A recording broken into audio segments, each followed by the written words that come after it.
Hello there, I'm Scotty, you're not. Before I get into the review, I gotta show you guys something. This is when the credits roll in the episode, right? Look at what it says. Story editor. Bennett Tramer. Bennett Tramer. Ben Tramer?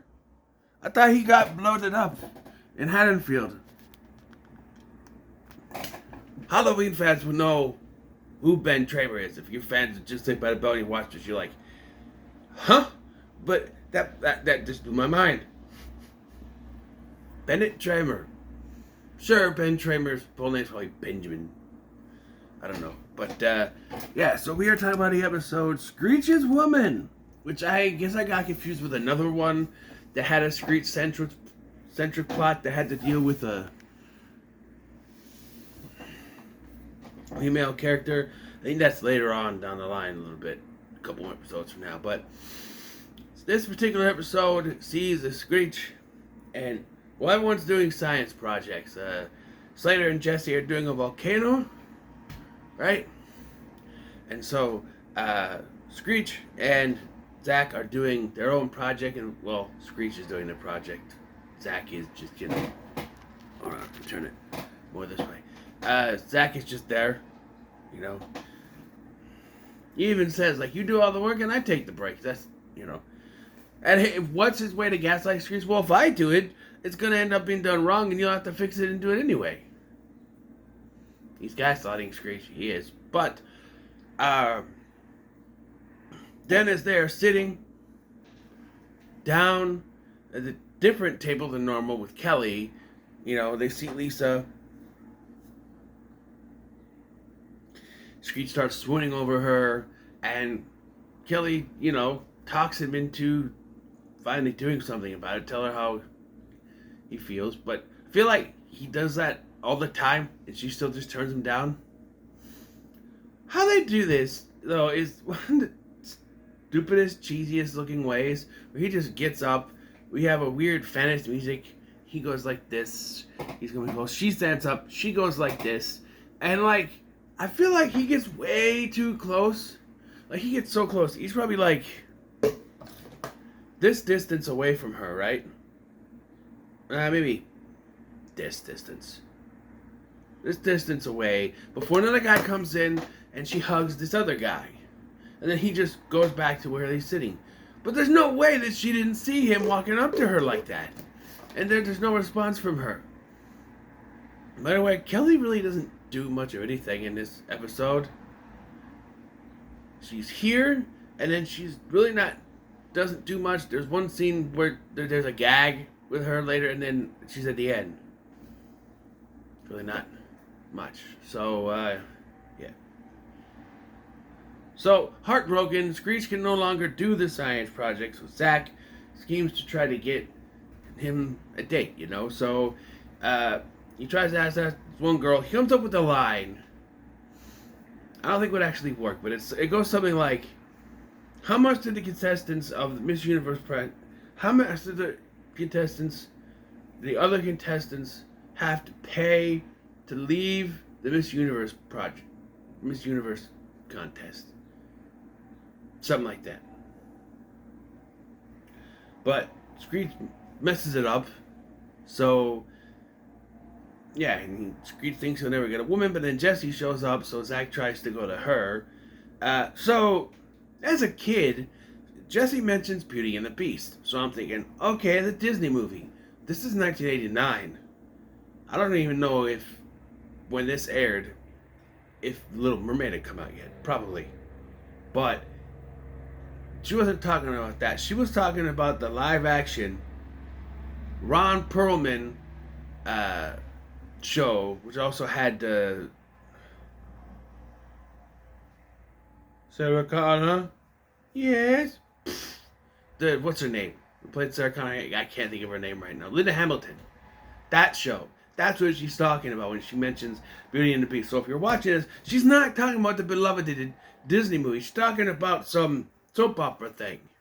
Or whatever it was. Some drama thing. Yeah. Ron Perlman was the Beast, and she goes, well, the Beast he looked like that, but he was really good inside, and so she, so he's like, well, what about Screech? And she's like, Screech? Me? Date Screech? Ugh. Typical teenage response in the 80s and 90s, sure. And then she runs off. So then Zach makes up a girl for him. Says, you stay here by the payphone. Well, he has her running in the gym, so this is the second reference to a gym that we haven't seen yet. Yeah, I forgot to mention in the episode after I mentioned that there was no gym set, and they had the dance at the max. They mentioned a gym, and then here they mention another gym. But the weird thing is, we go back to the diagram. Okay. The hallway diagram I cooked up a couple episodes ago. Okay? This is the hallway. It goes from here. The gym is this way. Where Belding was going in that one episode. So he was going to the gym. I guess. The gym is that way. But then when they go to his office, they're still going this way. I don't know why Belding went that way when he told Slater to come into his office. I feel like that diagram's going to get a lot of use in this series, so. Yes. So, he tells Screech, hey, I found someone for you. Sit by this payphone. Not your phone at your house, but you got to stand by a payphone. We don't see Screech's room yet. We do eventually, but we don't see it yet. But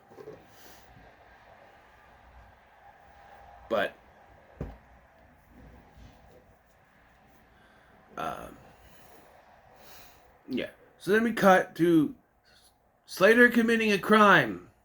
Yes.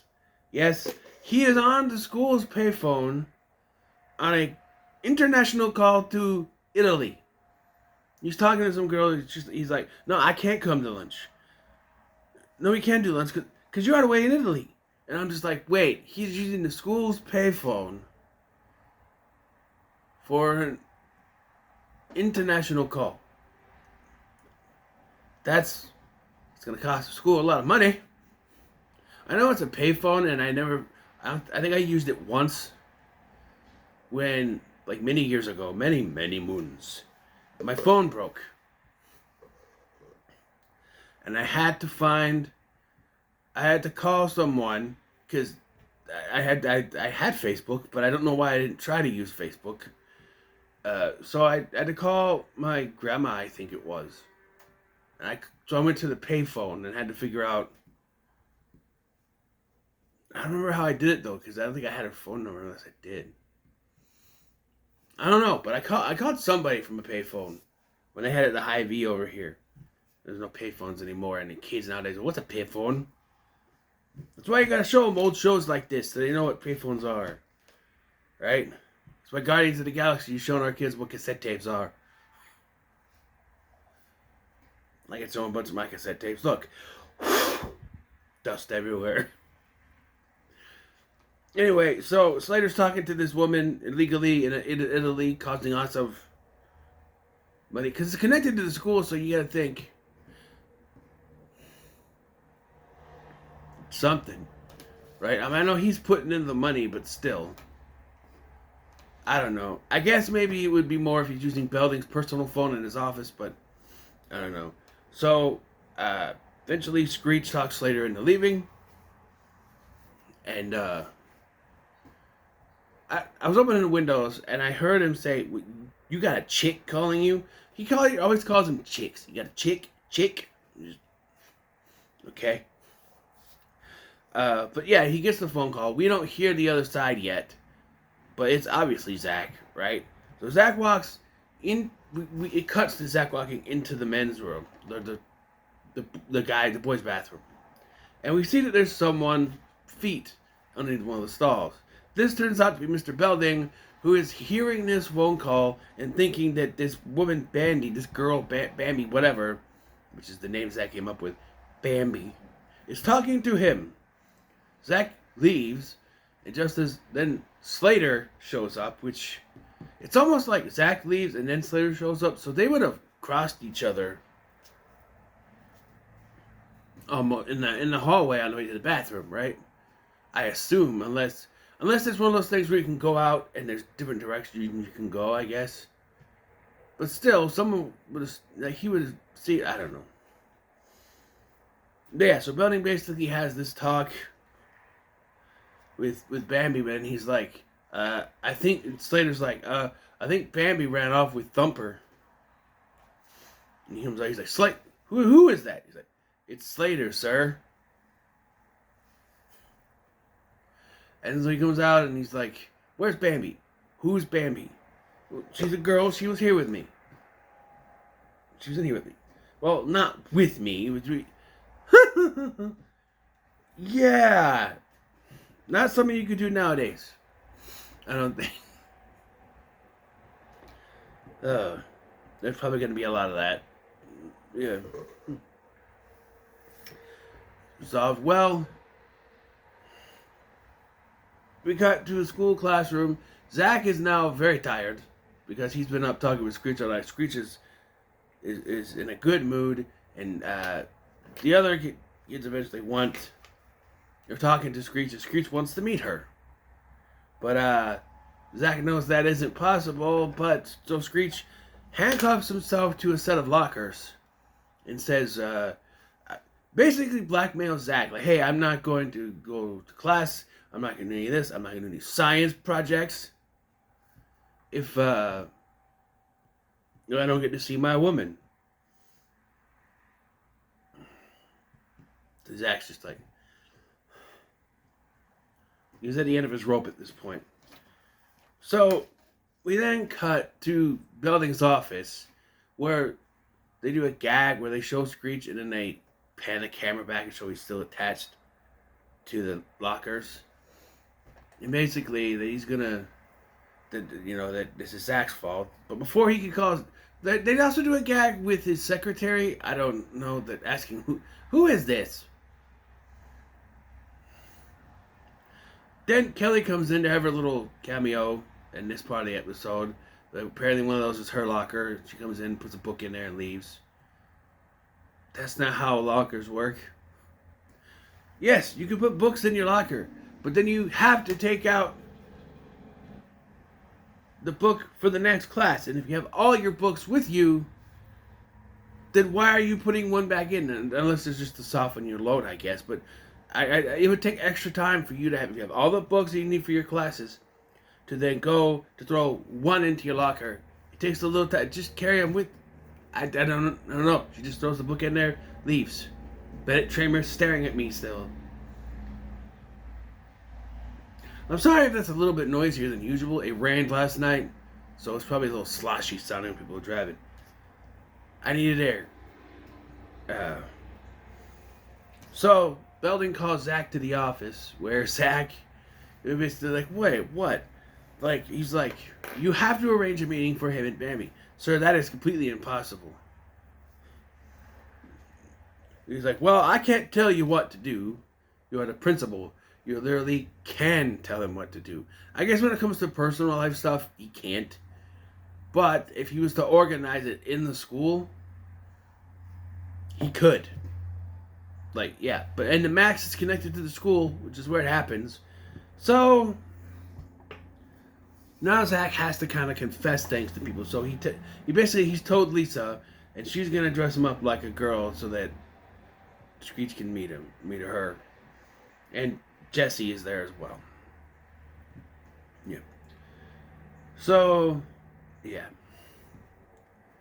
So then we cut to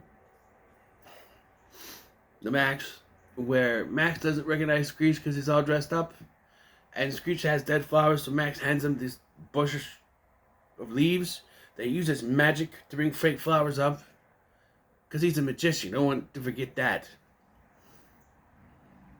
I mean, there's no point to this character, and he's not in here past season 1. I don't know. There's really no point. He's just the manager of the Max. I don't understand. This character just doesn't do anything. There's nothing. I don't think there's any important plot points with him. He's just there. Anyway, so Zach comes in dressed as Bambi. Not the deer. The stupid deer. No, Sandlot reference. No. He's dressed like an 80s woman. He's got, and like an 80s business woman. He's got like the jacket thing. Yeah. When he comes in, talks to Screech. Screech's like, let's sit over here. Slater comes in and sees him. And at first, Slater hits on him. And then when Zach smacks him, he's like, Mars? Like, it's like, nice legs. And then he touches him here, which is harassment, if I ever seen one. Although, that's fake. But still, like, they think that's a woman. And no one saw Slater do that to a woman. Like, 80s, man. 80s. It was a whole other thing. By the way, that hurt doing that. Ouch.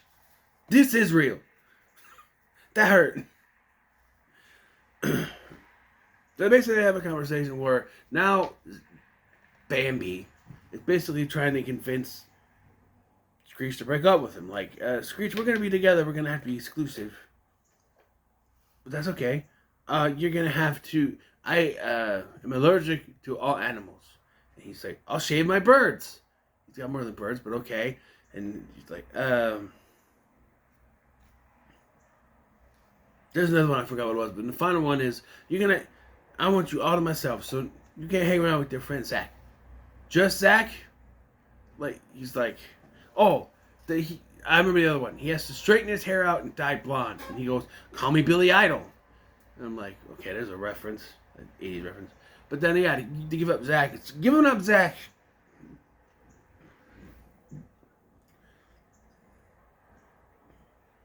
Excuse me, had the acid reflux.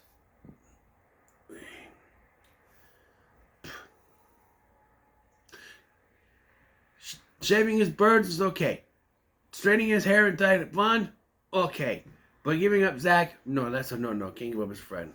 So he says no. And then Kelly comes back, and then Jesse comes in, despite the fact that Lisa was also watching, but Jesse comes down and talks to him, and then Kelly shows up and says, hey, I'm going to the girls' room, you want to come with me? He goes, I sure do. And then Jesse stops him, and that's how the episode ends. But yeah, there's no wonder I was confused. This one, it's not one that I often want to go back and revisit. Like, if I was just doing these for, like, if I was just doing these for Retro Rewind, this is not one I would probably ever go back and talk about, unless it's like, oh, I've done the other ones, so I'll just do this one. You know, and it wouldn't be on the other. There's some that I won't go back and talk about. Like, I don't know, but it's fine for what it is. You get to see Zach dressed up as a woman, and if that's complicated for nowadays, oh, that's against trans people. It's, I don't know. Cross-dressing to me was never, what's the word I'm thinking of? Offensive, in a way. Like, I don't know. It was always meant to be ha-ha funny in TV shows like this. It's never meant to be offensive. They weren't, you know, being mean about it or anything. But yeah, that's always fine. So, what are your thoughts on the episode in the comments? Don't forget to like, share, and subscribe. Thank you for watching. I'm Scotty, and I'll see you in the next one.